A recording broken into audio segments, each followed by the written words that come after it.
আপনি এসে আমাকে বাঁচাবেন না। বাঁচাইলে আমি যে বাসায় আছি, আমার এই বিল্ডিং এ আমরা দুটো হিন্দু পরিবার, 16টা পরিবার আছে এই আমার যে ফ্ল্যাটে আছি, আমার এই 14টা মুসলিম পরিবার আমাকে বাঁচাবে, আপনি এসে আমাকে বাঁচাবেন না। আমাকে এদের সাথে মিলেমিশে থাকতে হবে, এদের সবাইকে প্রতিপক্ষ করে আমি বিল্ডিং এ থাকতে পারবো না। আমার অধিকার পাইতে হলে আমার হিন্দু পরিচয় দিয়ে কেন পাইতে হবে? 1 কেজি আলু আজকে আমি 40 টাকা দিয়ে কিনছি, আমার পাশে যে মুসলমান সেও 40 টাকা দিয়ে কিনছে, তার কাছে তো 38 টাকা রাখে নাই। রাব্বি ভাই যদি 40 টাকা দিয়ে কেনে, আমিও 40 টাকা দিয়ে কিনবো। এখানে হিন্দু মুসলমানের দ্রব্যের মূল্য নির্ধারণ হচ্ছে না। আমাকে রিপাবলিক বাংলা বলতেছে যে আপনি কলকাতা এসে কোথায় থাকবেন, কোথায় আপনার জন্য জায়গা দেখে রাখবো। একটু আমাকে অনলাইনে বলতেছে, কোন জাতীয় কথাবার্তা? আমি কি বলছি ভারতে পালায় যাবো? এই চিন্ময়ের বিষয়টা কোনো রাজনৈতিক বিষয় না। চিন্ময়ের বিষয়টা আমরা কেন এত বড় করতেছি? এমন হতে পারে যে মামলাটা তদন্ত করে যদি সম্পৃক্ত না পায়, তাকে ফাইনাল দিয়ে দেবে থানা, আমরা সে সুযোগ পেতে দিচ্ছি না। আর চিন্ময় কৃষ্ণের চাবি নেওয়ার পরে, মানে মামলা হওয়ার পরে কিন্তু চিন্ময় কৃষ্ণ রংপুরে সমাবেশ করছে, তাই কিন্তু মামলা হওয়ার পরে 2023-এ হিন্দু বৌদ্ধ খ্রিস্টান ঐক্য পরিষদের নেতৃত্বে সংখ্যালঘু মোর্চায় একটা মহাসমাবেশ করতে তাদের কোনো লোকজন হয় না, কিন্তু 5ই আগস্টের পর থেকে মানে 9-10 বাদ দিয়া 13-14 থেকে হঠাৎ করে লোক শুরু হয়ে গেল। হঠাৎ করে ইন্ডিয়ান মিডিয়া খুব ভাবে ঝাঁপায় পড়লো। তারা তো আমাদের ঢাকেশ্বরী মন্দির থেকে 200 ভরি সোনা চুরি হয়ে গেলে তারা মিডিয়া কভারেজ করে না, কিন্তু যশোরেশ্বরী মন্দিরে 5 ভরি সোনা তারা চুরি হয়ে গেলে মিডিয়া কভারেজ করে। আমাদের এই যে বরগুনা সদরের একটা জায়গায় মানে একটা ছেলে সরকারি জায়গা দখল করে শেখ হাসিনার সরকার মডেল মসজিদ করেছে, সেই ছেলেটা 6 এপ্রিল থেকে 2 মাস ঢাকায় প্রেস ক্লাবের সামনে অনশন করছে, সেখানে ওলামা লীগ দিয়ে হামলা করছে। তারপর সেই ছেলেকে তখন ওই জায়গার ডিসি কাছে দরখাস্ত দেওয়ার পরে মডেল মসজিদের কাজ বন্ধ রাখছে। 23 সালে মডেল মসজিদের কাজ বন্ধ ছিল, 24 সালের নির্বাচনের সঙ্গে সঙ্গে 14ই জানুয়ারি আবার মডেল মসজিদের কাজ শুরু করছে। তা একটা মসজিদ তো একটা নিষ্কণ্টক জায়গায় হওয়া উচিত, যেখানে মানে কোনো ঈশ্বরের উপাসনা হবে, সেখানে কোনো কারোর আফসোসের পরে ভিত্তি করে তো মন্দির মসজিদ হতে পারে না। এটা আওয়ামী লীগ সরকার করছে, তখন তো চিন্ময়রা কোনো কিছু বলে নাই, আর ঢাকা থেকে আইনজীবীরা চট্টগ্রামে যায় নাই। জেলের ভিতর দীর্ঘদিন ছিল ঝুমন দাস, সে কোনো আইনজীবী সহায়তা পায় নাই, তার জামিন করাইছে জেডাই খান পান্না, একজন মুসলমান।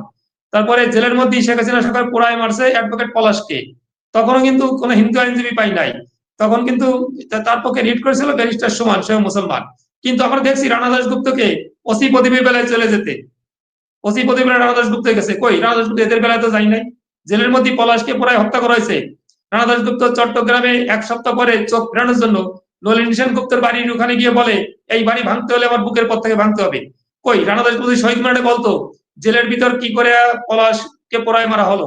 প্রশাসন বলতেছে আত্মহত্যা করছে, কিন্তু আত্মহত্যা করলে জেলের ভিতরে যে 5 লিটার পেট্রোল ঢুকছে এটা তো অস্বাভাবিক কিছু না, এ দায়িত্ব অবশ্যই জেল কর্তৃপক্ষের নিতে হবে যে 5 লিটার পেট্রোলের ড্রাম সে গায়ে ঢেলে আগুন ধরাই দিচ্ছে। তখন তো রানা দাস বলতো যে এই এটা সুস্থ তদন্ত না বন্ধু, আমি শহীদ মিনার থেকে যাব না, তখন তো বলে না। এটা হচ্ছে এক প্রকার মানে খুব মানে বুদ্ধিমান ভণ্ড, যে কখনো আমরা আসি কখনো আমরা নাই, কখনো আমরা আসি কখনো আমরা নাই। ঠিক এই কাজগুলোকে করে বাংলাদেশ থেকে এই হিন্দুদের গায়ে বাবলা কথার কষ লাগাই দিচ্ছে। জনাব নরেন্দ্রনাথ মজুমদার, রানা দাস গুপ্তরা ছিল না, ভারতের মিডিয়াগুলি এখন যেভাবে প্রচার করতেছেন বাংলাদেশের সংখ্যালঘু নির্যাতন হচ্ছে, ওই সময়টা কি তারা কোনো হেডলাইনও করেছিলেন বা ছোট্ট একটা কলামও লিখেছিলেন সংখ্যালঘু নির্যাতন নিয়ে? আপনার ভারতের মিডিয়ায় তো প্রশ্ন তুলছি আমি, এবিপি আনন্দ কথা বলছি, এদের কথা বলছি, প্রশ্ন তুলেছে। এই বিষয়টা হচ্ছে কি, তখনকার একমাত্র যুগ সংখ্য নামের একটা পত্রিকা আছে যেটাকে আরএসএস এর করে, আরএসএস এর মানে একটা ছোট মানে ওরা সাব করে অসুবিধা হিসেবে দেখে। গোবিন্দচন্দ্র পরামানিকের কোনো প্রোগ্রাম বাংলাদেশে হলে ওই যুগ সংখ্য পত্রিকায় ছোট করে লিখতে হবে। যুগ সংখ্য বা ভারতে কোনো বড় পত্রিকা না। সুকান্তদা এখানে আছেন, পশ্চিমবাংলার সবচেয়ে বড় পত্রিকার ভিতর পড়ে যেমন এটারা এবিপি আনন্দ, আনন্দবাজার, পরে এখন আর বাংলা একটু মানে যে বিজেপি সমর্থকরা দেখে এরকম, কিন্তু এই ধরনের কোনো মিডিয়ায় আমাদের কখনো খোঁজখবর কোনো কিছু রাখতো না।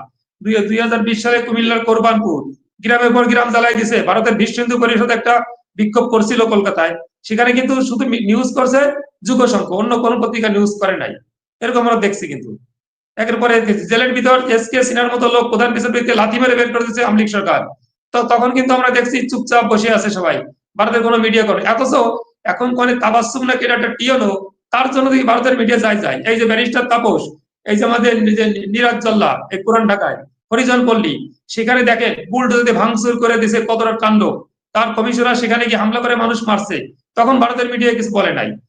এখন আমার কথা হচ্ছে, আমি সকালে জিনিসটা ঘটলে বলবো, বিকালে বলবো না কেন? আমি সুকান্তদার কথা বলবো, আমি কেন রাব্বি চাচার বিষয়ে কথা বলবো না? আমি কেন ইস্তেকবার বিষয়ে কথা বলবো? এখানে রাব্বি বা ইস্তেকবার সুকান্তদা সবার বেলা আমার সমান চোখে দেখা উচিত। তা না দেখে আমি যদি একজনটা দেখবো একজনটা দেখবো না, এই কারণে তো আমরা হিন্দুরা শেষ হয়ে যাচ্ছি। হিন্দুদের যে বুঝে হোক না বুঝে হোক, বুদ্ধিমত্তায় হোক, নির্বোধে হোক, আর আবালেপনায় হোক, আওয়ামী লীগের সমর্থন করে। এখান থেকে আমাদের এবার একটা সুযোগ আসছিল নিউট্রাল হওয়ার, সেই সুযোগটা আমাদের টোটালি নষ্ট করছে ইন্ডিয়া আর এই আমাদের কিছু নির্বোধ মানে গতি হচ্ছে হিন্দুরা, একদম আমাদের একদম শেষ করে দিছে। আর এখন যে বিষয়টা হচ্ছে, ভারতের বলতেছে হিন্দুদের চাকরি বাড়ি করার সময় নাই, আমাকে রিপাবলিক বাংলা বলতেছে যে আপনি কলকাতা এসে কোথায় থাকবেন, কোথায় আপনার জন্য জায়গা দেখে রাখবো।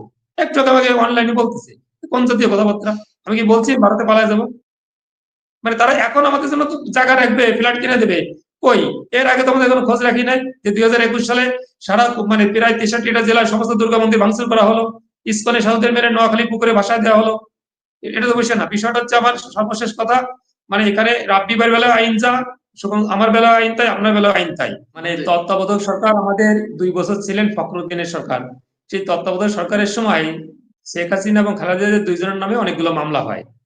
শেখ হাসিনা নির্বাচনে প্রধানমন্ত্রী লাভ করার পরে, সরকার গঠন করার পরে শেখ হাসিনার নামে যতগুলো মামলা হয়েছে সব মামলাগুলো কসমেন্ট করছে, খালেদার নামে একটাও কসমেন্ট করেন নাই। মামলাগুলো কিন্তু তত্ত্বাবধায়ক সরকারের আমলে হয়েছে। দেখেন রাজনীতি প্রভাবটা দেখেন। তারপর ওনার রাষ্ট্রপতি হয় জিল্লুর রহমান। জিল্লুর রহমান রাষ্ট্রপতি হওয়ার পরে একের পর এক প্রেসিডেন্ট ক্ষমা করে, যা প্রেসিডেন্ট ক্ষমায় বাংলাদেশ স্বাধীনতা পরে সবচেয়ে বেশি ইতিহাস, সব আওয়ামী লীগ লোকজনদের ক্ষমা করছে। ওনার তৎকালীন সেনাপ্রধান শেখ হাসিনার সেনাপ্রধানের ভাই জোসেফ, বাংলাদেশের শীর্ষ 10 জনের সন্ত্রাসী, তাকে ওনারা ক্ষমা করে ছেড়ে দিয়েছিলেন। বিষয়টা হচ্ছে এই যে বিষয়টা যে রাজনৈতিক মামলাগুলো হচ্ছে, লুৎফুজ্জামান বাবর কিন্তু নরমাল লোক না, সে সাবেক স্বরাষ্ট্রমন্ত্রী। সেনাপ্রধান আজিজ আহমেদ ওনার ভাইদের বলছি যে আজিজ আহমেদ উনি 7 খুনে জড়িত না, জোসেফ 7 খুনে না, ওটা বাদ দেন। বলছি এই যে কি বলতে গেলাম রে বাবা, বলছি লুৎফুজ্জামান বাবর কিন্তু সাধারণ মানুষ না, সে সাবেক মন্ত্রী। তার নামে যে মামলাগুলো হয়েছে সেগুলো বেশিরভাগ রাজনৈতিক কারণে হয়েছে। তাকে এখন এই সরকার ও বিএনপি তো অটোমেটিক ছেড়ে দিত। এগুলো হয় কারণ এদের নামে, আপনি নর্মাল চিন্তা করেন, তত্ত্বাবধায়ক সরকার শেখ হাসিনা খালেদা জিয়াকে এক হাড়ির ভাত খাওয়াইছে, একই জেলখানে রাখছিল, তারাই মামলা করছে। সরকার গঠন করার পরে সব মামলাগুলো শেখ হাসিনার নামে মানে কসমেন্ট করেছে, খালেদার নামে মামলাগুলো কন্টিনিউ করছে। এখানে আপনি বাংলাদেশের রাজনীতি এটা হয়। শেখ হাসিনা বাবার কথা বলছিল, দেশ শুধু একজনের নেতৃত্বে স্বাধীন হয় নাই, এই কথাটা বলা হয় শেখ হাসিনা নাকসে বোঝায়।